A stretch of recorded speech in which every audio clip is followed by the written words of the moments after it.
The rains have been pouring down lately, and so it's been necessary to gear up for a bit of weed spraying. We've got to fill up the spray unit here and then go out the back paddock where there is quite a strong growth of things like wild tobacco, wild cotton, etc. With the heavy rain of late, all we have is long grass. I'm going to go up into the back of this paddock here now with the mower with a spray unit on the back and see if I can't get the last of the big wild tobacco and other weeds. We're starting to make an impact on it now because this valley was completely choked with it, and there's a few old seeds popping up now. So that's the next step, is to just try and beat the rain, get enough spray down on just on the spot spray on the vegetables, on the weeds, and try and see if we can pull them back.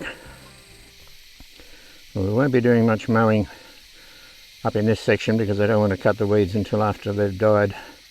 So we'll get this off the ground and just start spraying. The ground around here is particularly wet because this is the catchment area for the dam. So there's quite a bit of water on the ground, and luckily this thing is not terribly hard on the ground, so it shouldn't chew it up too much.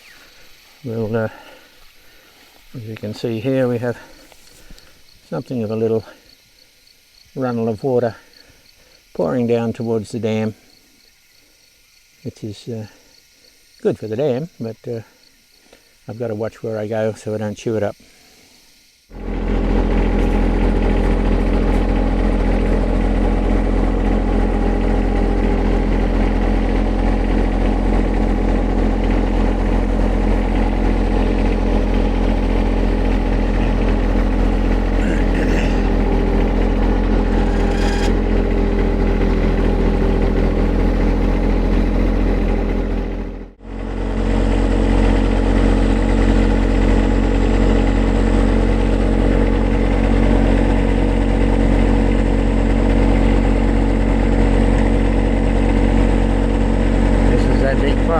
When I was clearing the property of the paddock here of rocks and putting them on this pile, it's since almost disappeared under the grass, and it's about 4 weeks.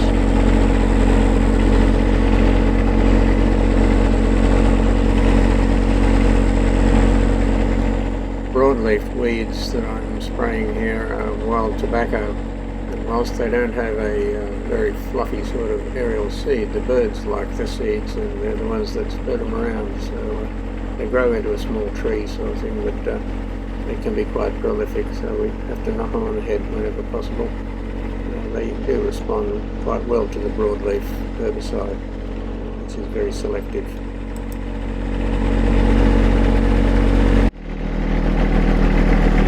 It's a bit thick up in here.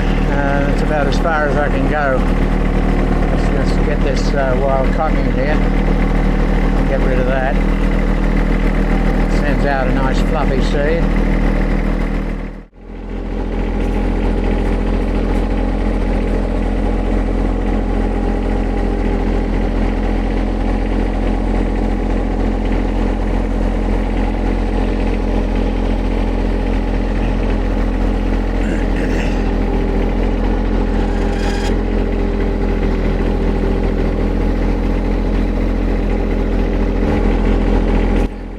Part of the property is where all the rocks were pushed up when it was cleared originally, and it's quite bumpy, particularly for the mower, which has a low centre of gravity, ground clearance I should say, with the mower deck underneath. On the back side of this rock pile here to the right, there's every type of weed you can possibly imagine, and this is what happens when you do clear the land, as I've just done with the lantana clearing here. As the sunlight gets down and hits all the seeds that have been falling on the ground for quite a long while, and up she comes, so we need to deal with them as they turn up.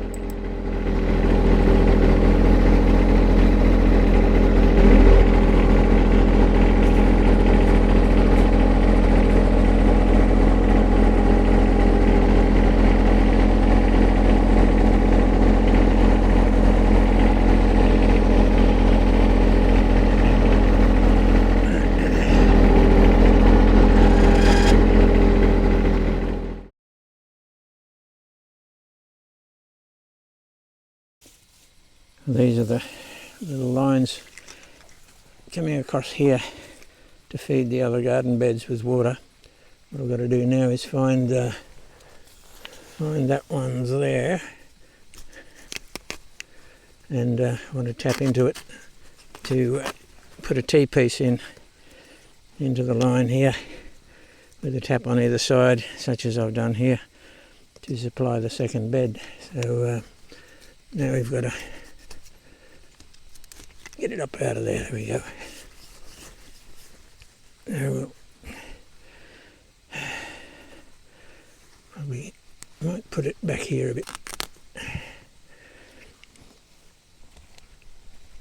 And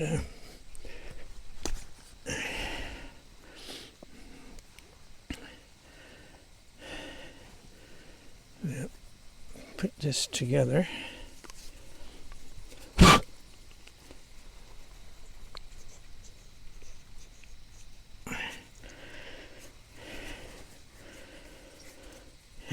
T-piece.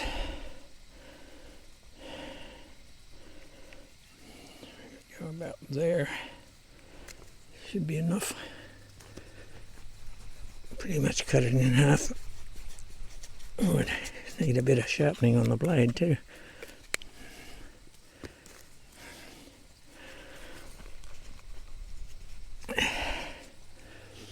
Bit of heat in the sun helps.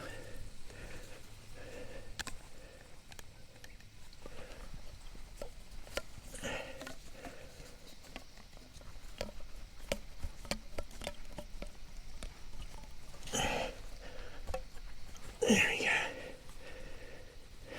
Right. Cut this one back about here. And put him in there. There we go.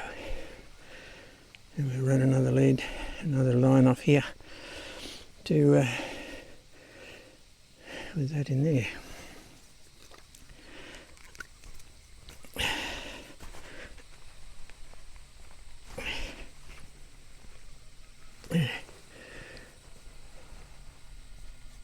There's got him. Turn that off. Then all we need to do is run the 19mm hose over to the beds. Well, I got a bit too busy to do this step by step, so what I've done is just connected it up. Haven't buried the irrigation lines yet, but so it comes up the side of the raised garden bed, runs along the top to the end, the same on both sides. And what we've got are these little irrigators here that spray a cone-shaped water out the top. You can see here is the other base. I've done the same thing. I've run them straight along to the end, and then down here to the little irrigator, which is just sitting on a spike. So I'll turn them on now and just let you have a look at the spray pattern, which isn't too bad. Okay, here they are in action. Obviously can't get too close or we'll end up with a wet lens. But as you can see, we're getting a pretty good coverage. They're adjustable, so I can turn up the wick a bit if we need to, and run the water a bit higher. At the moment it's going over the edge. I don't know if you can see it there, but you can adjust it down a little bit if needs be. I just want to put another sprinkler right in the end just to fill the gap right at the very end, and then away we go. That'll be pretty good. All we got to do is put some plants in there now, because we've got our never-ending cucumbers here too, which don't know when to stop. You just keep on coming on. We've probably landed about 50 to 100 or something. I haven't been counting, but even though the vine's looking a bit bedraggled now, it's still pumping them out. Because underneath the other one is some baby pumpkins. So it won't be long, and those and their mates further on will be joining the party. We're about to pull out the tomatoes here and replant this bed. I'll top it up with some compost. You can see over the back there how much it's settled. It's about 8 inches, 200 mil. So we'll throw a lot more compost in the top there and it should settle down nicely. Watermelons are coming along well. We've harvested 2 already, quite large ones. These 2 are about 250 mil in diameter and hopefully not too far off. We've had good rain lately and we should get something off those 2 as well. This little strawberry bush here is showing promise with lots of buds coming up, and it's been throwing off a few red ones as well. Over on this side got a few beets and such like, but these are alpine strawberries which are extremely thick and lush, tiny little fruits. If I can find one, there's one down in there, you can see that. But really sweet, very nice. That's the original wild strawberry, the alpine strawberry. Super thick foliage though, you've got to search amongst it all. Well, here it is. This is one day's small harvest. We finally picked our biggest watermelon. The cucumbers throw up a load like this every day, and just picked a handful of peas and beans and things. The pumpkins are coming on. We're not able to keep up with it actually, so if you want me to post you a cucumber in the mail, let me know. So it's good to get the fruits of your labour after so much work that we've put in with all the raised garden beds, etc. It's good to see that things are finally happening.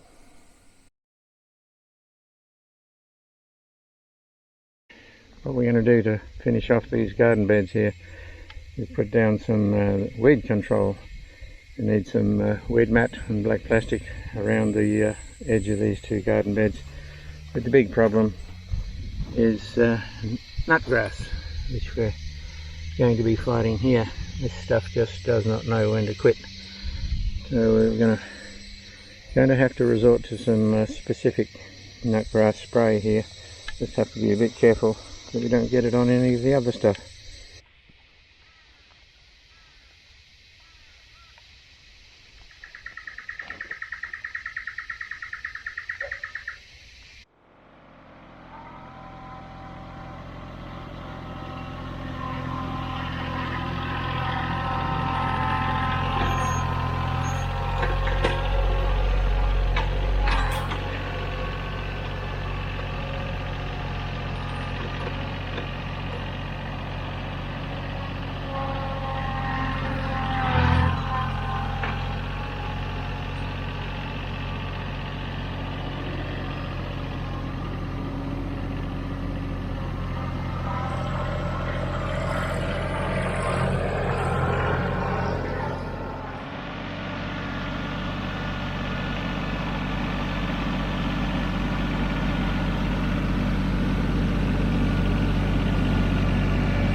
I have to admit this sure beats shoveling out of a wheelbarrow and pushing it up the hill sort of thing. So I've been more than happy to make use of the tractor and the loader, particularly this 4-in-1 bucket has been very useful indeed.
Well, this is the last of the wood chip after many days of chipping wood over the last 6 months or so, and a lot of noise and time.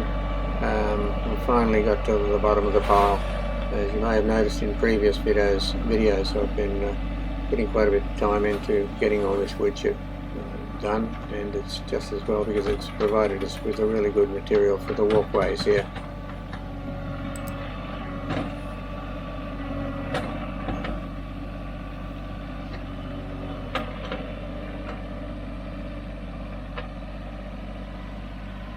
So after some very serious raking and levelling out, this is what we've finished up with. It was quite a bit of a battle actually. I didn't film the raking, we just got stuck into it, which was pretty intense with the dramatic heat that we have here today. It's Christmas time in this area. It's very hot and humid.